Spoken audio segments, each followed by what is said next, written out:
Hello friends, आप सभी का मैथ सॉल्यूशन हब में स्वागत है। हम बात करते हैं मैथ्स की।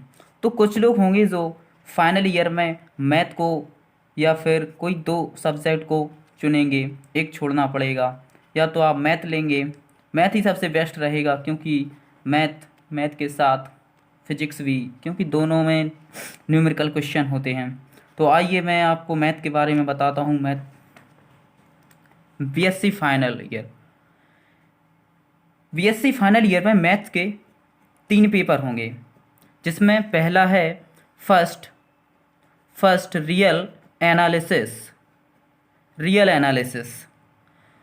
जो कि 75 मार्क का होगा।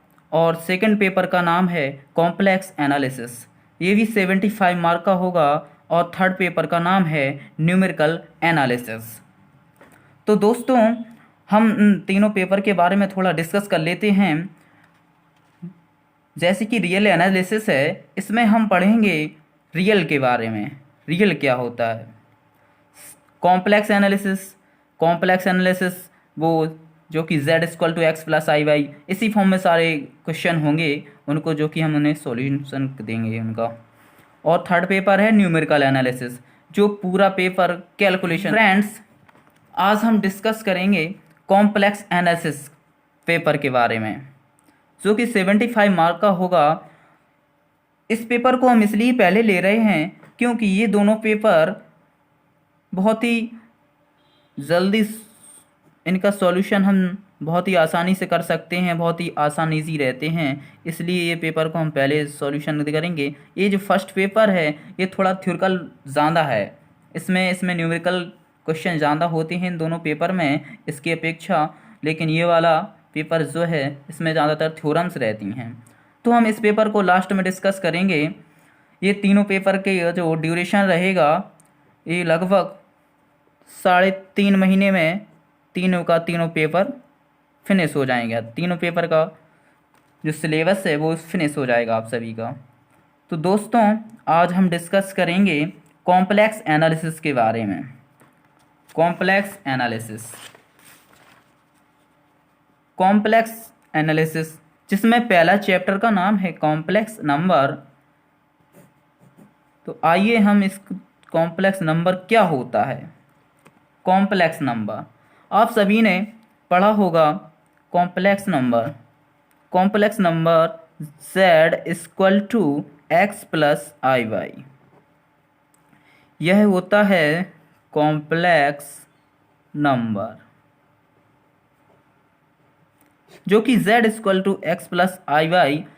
इसी को हम आगे पढ़ेंगे। और सारे इसमें वेरिएबल्स होते हैं, जैसे w=u+iv। आगे हम इसको डिस्कस करेंगे, लेकिन अभी इस चैप्टर में हम सिर्फ इसी के बारे में सारे क्वेश्चन को सॉल्व करेंगे, z=x+iy। तो फ्रेंड्स, इसमें x क्या होता है? इसमें x होता है रियल, जिसे हम रियल बोलते हैं, और y को बोलते हैं इमेजिनरी। क्या बोलते हैं? इमेजिनरी। ये x होता है जो कि रियल होता है, और जो i के साथ कोफिशिएंट, जो भी कोफिशिएंट होता है वो इमेजिनरी पार्ट कहलाता है। इसे इस तरह भी कह सकते हैं कि यह x है वो z का रियल पार्ट है, और जो y है वो z का क्या है? इमेजिनरी पार्ट है। जैसे कि हम भी एग्जाम्पल लेते हैं।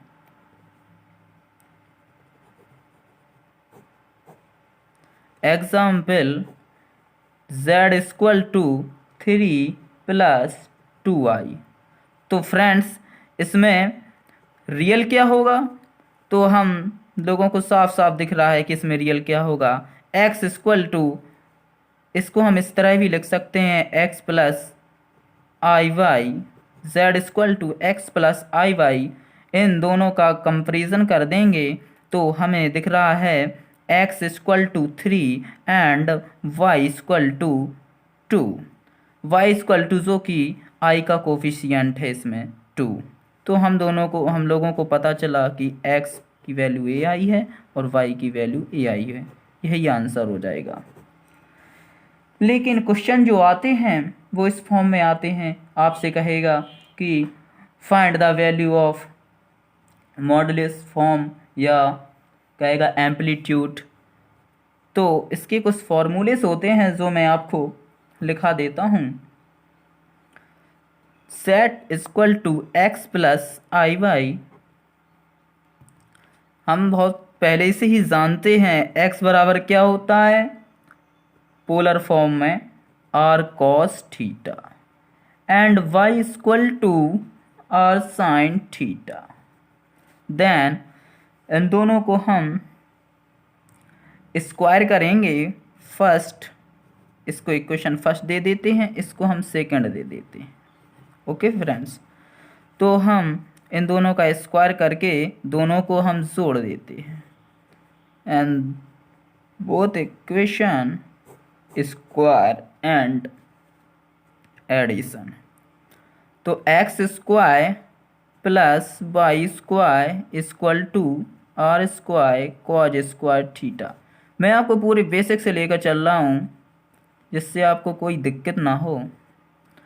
तो friends x square equal to y square equal to r square, इसमें हम कॉमन ले लेंगे cos square theta plus sine square theta. ये हम जानते हैं इसकी वैल्यू 1 होती है। तो x square equal to y square equal to r square, इसको हम इस तरह भी लिख सकते हैं r square equal to r equal to x square plus y square root form में। ये हो गया आपका मॉडुलस। ओके फ्रेंड्स, इसको हम लिख सकते हैं मॉडुलस ऑफ जेड। इसे हिंदी में मापांक बोलते हैं। क्या बोलते हैं? मापांक। अब हम इसी तरह थीटा बराबर क्या होगा? थीटा बराबर होता है tan inverse by upon x. ये दोनों फॉर्मूले काम में आएंगे। थीटा क्या है? थीटा यहाँ पर कहलाता है आर्ग्यूमेंट ऑफ जेड, या फिर इसे हम शॉर्ट फॉर्म में से आर्ग्यूमेंट लिखते हैं, argument z equal to tan inverse by upon x. इसे कहीं पर लिखा होगा ARG आर्ग लिखा होगा आर्ग्यूमेंट, लेकिन इसका पूरा नेम होता है आर्ग्यूमेंट ऑफ जेड।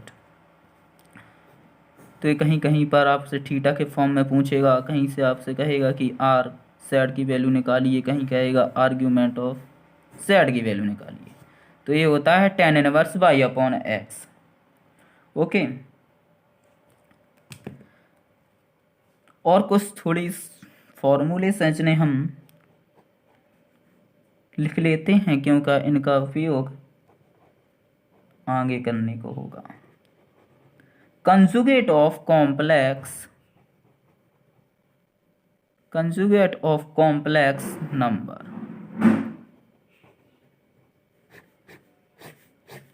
तो कंजुगेट ऑफ कॉम्प्लेक्स की कुछ प्रॉपर्टीज हैं। तो z इक्वल टू हम जानते हैं x प्लस आई वाई होता है, लेकिन इसका हम बार निकालेंगे z का बार, तो ये होता है x माइनस आई वाई। इसका मतलब ये होता है, बार का मतलब ये होता है जब कोई z में कोई फंक्शन दिया हो और उससे आपसे कहे कि यह z बार निकालिए इसका, तो इसका मतलब ये होता है कि जिस पूरे फंक्शन में जहाँ पर आई होगा वहाँ माइनस आई हो जाएगा, यहाँ प्लस आई है वहाँ माइनस आई हो जाएगा। z यही बताता है। तो कुछ जो फॉर्मूलेस हैं उन्हें हम लिख लेते हैं। z mod of z equal to, यह किसके बराबर होता है? z बार के। इस z बार और उसमें एक z बार इसका भी निकालना पड़े तो इसकी वैल्यू होती है z। Third z plus z2 का जो बार होता है इसे हम ऐसे भी लिख सकते हैं, Z1 का बार प्लस Z2 का बार। अलग अलग कर लिया हमने इनको। और जो Z बार के ऊपर, ये Z बार के ऊपर एक और Z बार लगाओ तो उसकी वैल्यू Z ही आ जाती है। मतलब जो फंक्शन होगा वही आ जाएगा दो बार निकालने पर। Z1 माइनस Z2, इसका हम बार निकालेंगे तो इसी तरह है, Z1 माइनस अलग अलग कर लेंगे, दोनों पर बार आ जाएगा Z2 V Z1 upon Z2 का पूरा बार निकालना है तो ये ऐसे हो जाएगा Z1 का बार और Z2 का बार। Okay friends.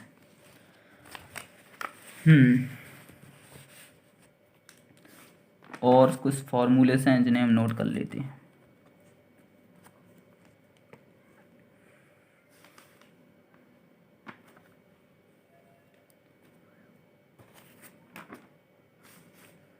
सेकंड मेथड कौन सा है?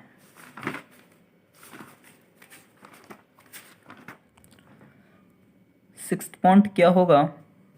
Sixth point Z equal to x plus i y हम जानते हैं। Z बार क्या होता है? Minus i y. मतलब बार होता है वो माइनस आई हो जाता है, जहाँ जहाँ पर आई होगा वो माइनस हो जाएगा, इसका ये मतलब होता है। तो हम निकालते हैं Z प्लस Z बार। तो Z की वैल्यू क्या है? एक्स प्लस आई वाई, और प्लस Z बार की वैल्यू क्या है? X minus i Y. ये टर्म्स कैंसिल हो जाएंगे। 2x, 2x इसकी वैल्यू आई 2x। लेकिन हमने पढ़ा था अभी कि x को हम क्या कहते हैं? x को कहते हैं रियल ऑफ z।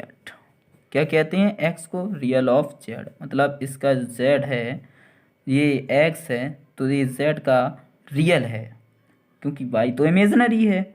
तो इफ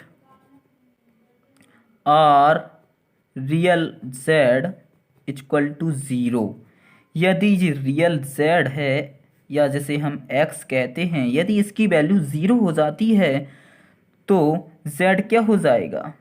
z हो जाएगा इज प्योर इमेजनरी। क्या हो जाएगा? Pure imaginary.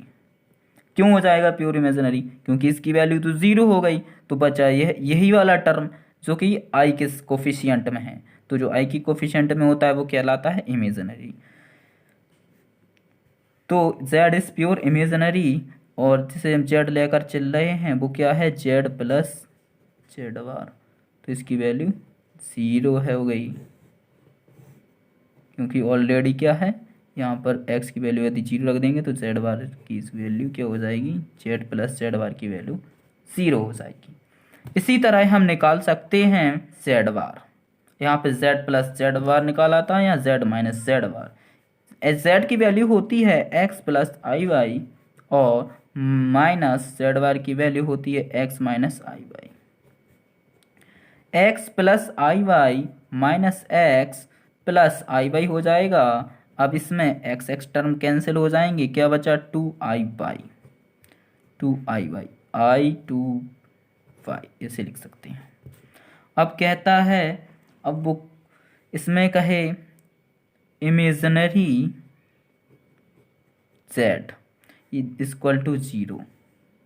क्या है? यदि इमेजनरी जो z है, z का इमेजनरी यही हुआ ना, z का इमेजनरी यही हुआ, तो यदि वो ज़ीरो है तो z माइनस Z बार भी क्या हो जाएगा? जीरो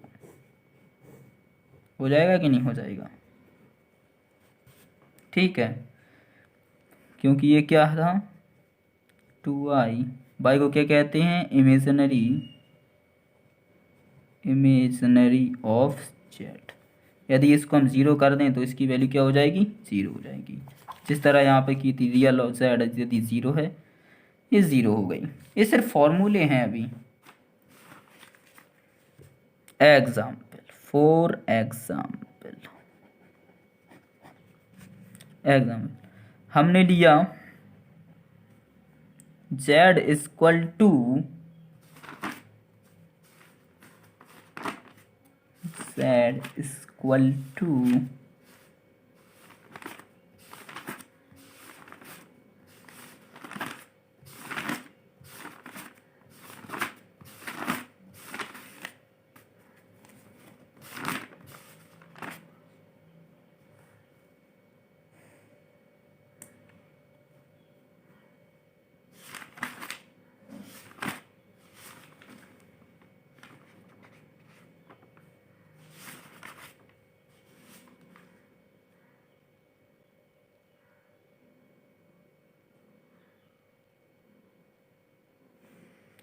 जैसे कि हम एग्जाम्पल लेते हैं z equal to 1 minus I.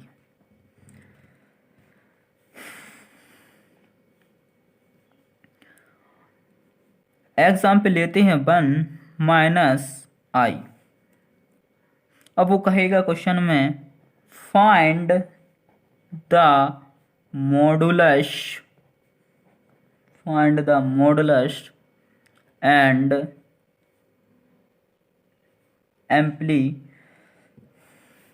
Modulus and argument. Okay, अब वो कहेगा क्वेश्चन में find the modulus and argument. तो हम मॉडुलस तो z equal to 1 minus i, solution इसका सॉल्यूशन लिखते हैं 1 माइनस आई। तो z मॉडुलस हम जानते हैं क्या होता है, modulus under root x square plus y square. यहाँ पर x कितना है, x की वैल्यू 1 है तो इसका 1 का होल स्क्वायर हो जाएगा, प्लस y की वैल्यू भी -1 है का होल स्क्वायर। x बराबर 1 है, y बराबर -1 है कोफिशिएंट। ओके, तो कितना हो जाएगा 1 + 1 इक्वल टू √2। ओके, तो मॉडुलस ऑफ z की वैल्यू आ गई 2, इस या फिर हम इसे r भी कहते हैं, r से भी डिनोटेट कर सकते हैं आगे। और हमें क्या निकालना था, थीटा आर्ग, जिसे हम आर्ग्यूमेंट ऑफ z भी कहते हैं पूरे फुल नेम में। तो ये क्या होता है, tan इनवर्स y/x। तो y कितना है -1, tan इनवर्स हो गया, y की वैल्यू कितनी -1 एंड x की वैल्यू 1।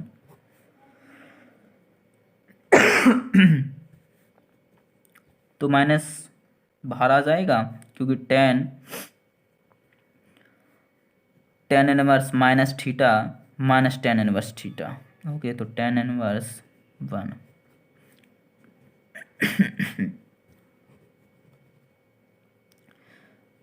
tan इनवर्स 1 किसकी वैल्यू होती है, tan में कितने की वैल्यू होती है, tan 45 का मान 1 होता है।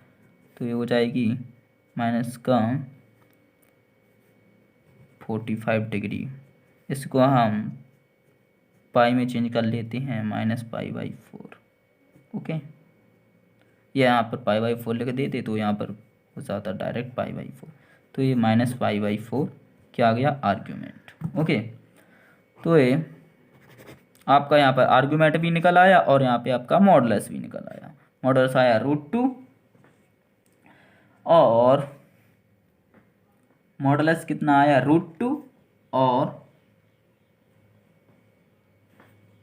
एम्पलीट्यूड आया -π/4। और कुछ क्वेश्चन हैं उनको हम सॉल्यूशन कर लेते हैं।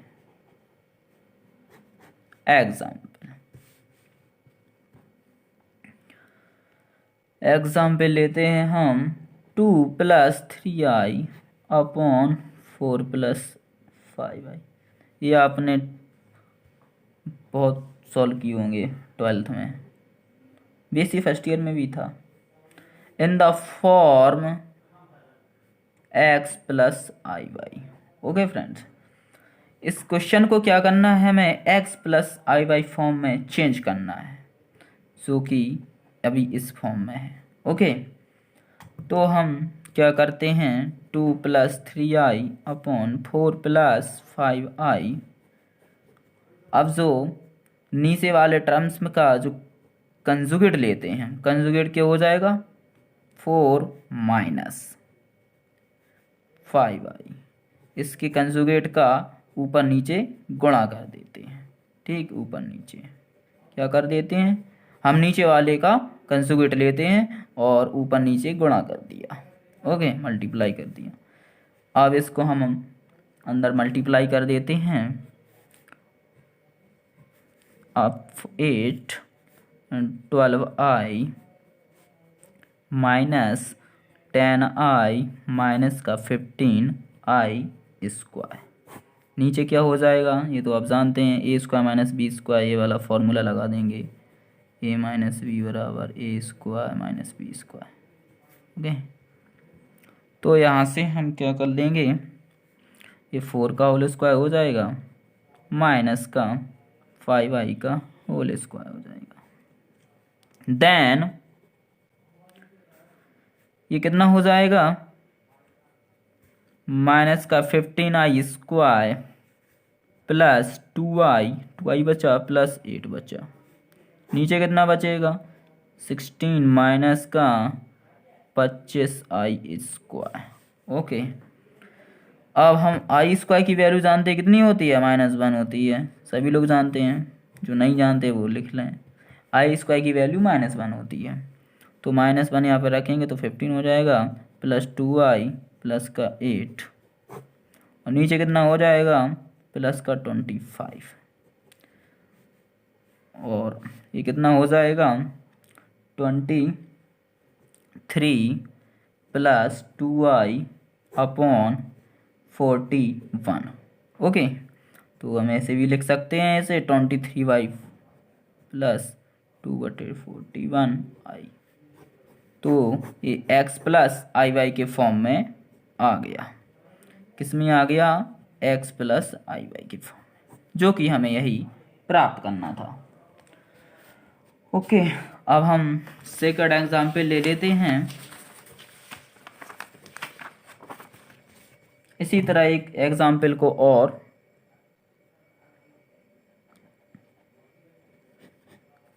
एग्जाम्पल क्या है 1 प्लस 7i 2 माइनस आई का होल स्क्वायर।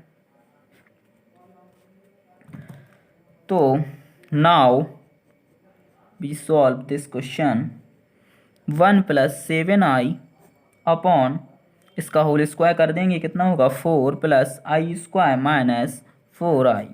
ओके, आगे इसको हम सॉल्व कर लेंगे। 1 प्लस 7i,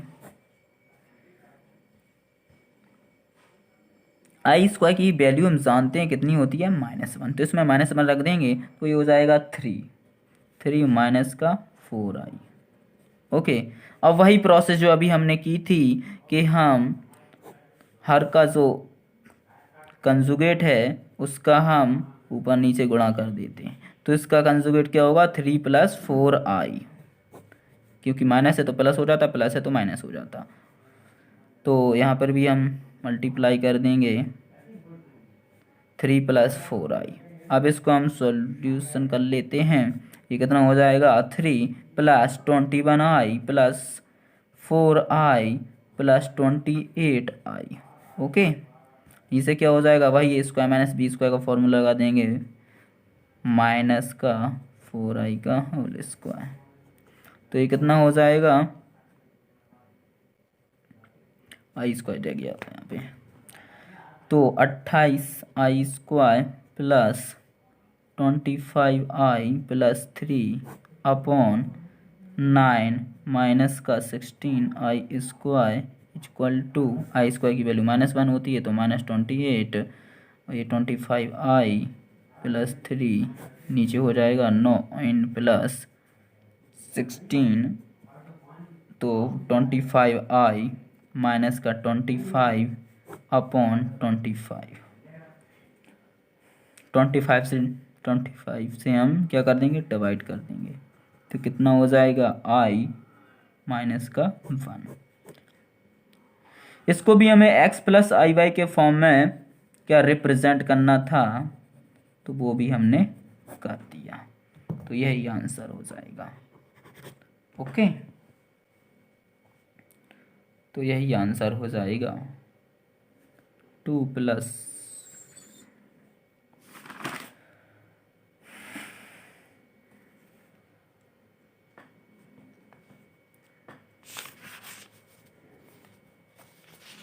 आज के लिए सिर्फ इतना ही।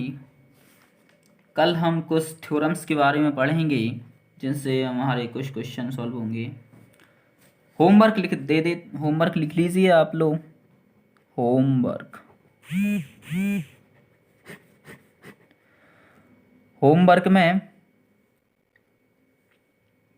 होमवर्क में कुछ क्वेश्चन हैं। Find find real number a and b if a plus i b. मतलब क्या करना होगा, ये क्वेश्चन है 7+4i। ओके, 7+4i, इसको हमें a प्लस आई वी के फॉर्म में रिप्रेजेंट करना होगा। फिर वो कहेगा रियल पार्ट अलग करो, इमेजिनरी पार्ट अलग करो। वही सेम प्रोसेस है, इसके कंजुगेट का हम मल्टीप्लाई कर देंगे और वहाँ से x प्लस आई के फॉर्म में हम आ जाएगा। वहाँ से a को अलग कर लेंगे, b को अलग कर लेंगे। एक पहला क्वेश्चन हो गया, ये दूसरा क्वेश्चन हो गया। 1+1 - 2i और 2+3i, इसको भी रिप्रेजेंट करना है किसके फॉर्म में, represent x plus i y, to represent, इसको भी करके लाना है x प्लस आई के बारे में। और तीसरा क्वेश्चन है 1 - i अपॉन 1 + i, फाइंड मॉडली या मॉडलस कहते हैं इसे हम, एंड आर्ग्यूमेंट। ओके, तो अभी तो हम इसका find of the modulus and argument x plus i y बराबर, इसको हम सॉल्यूशन करेंगे इसके कोफिशिएंट का गुणा करके 1 + i के, तो यही आएगी वैल्यू। इसका हम मॉडलस निकाल लेंगे। मॉडलस क्या होता है, z का √x उसका प्लस y स्क्वायर 0 + 1 और बराबर 1। थीटा इक्वल टू हो जाएगा tan inverse y upon x, और tan इनवर्स y की वैल्यू है -1 और x की वैल्यू है 0, तो हो जाएगा tan इनवर्स माइनस थीटा होता है माइनस tan इनवर्स थीटा, तो माइनस बाहर आ जाएगा। ये 1/0 है, ये इन्फिनिटी हो गया। इन्फिनिटी 10 में कितने की वैल्यू होती है, π/2 की, तो हमने यहाँ पे 10/2 रख दिया, तो आंसर हो जाएगा -π/2। तो हेलो फ्रेंड्स, आपको ये क्लास कैसी लगी कमेंट कीजिएगा। कल हम लोग पढ़ेंगे थ्योरम्स के बारे में, बहुत ही अल्टीमेट थ्योरम रहेंगी, बहुत ही इजी थ्योरम हैं जो आपको बहुत जल्दी समझ आएंगी। तो आज हमने क्या पढ़ा, मॉडुलस पढ़ा और एम्पलीट्यूड के बारे में पढ़ा। Complex number z = x plus i y का फॉर्म हमने को निकाला, रिप्रेजेंट किया क्वेश्चन को। कल हम कुछ ऐसे ही क्वेश्चन पढ़ेंगे इसी पर आधारित। Thank you.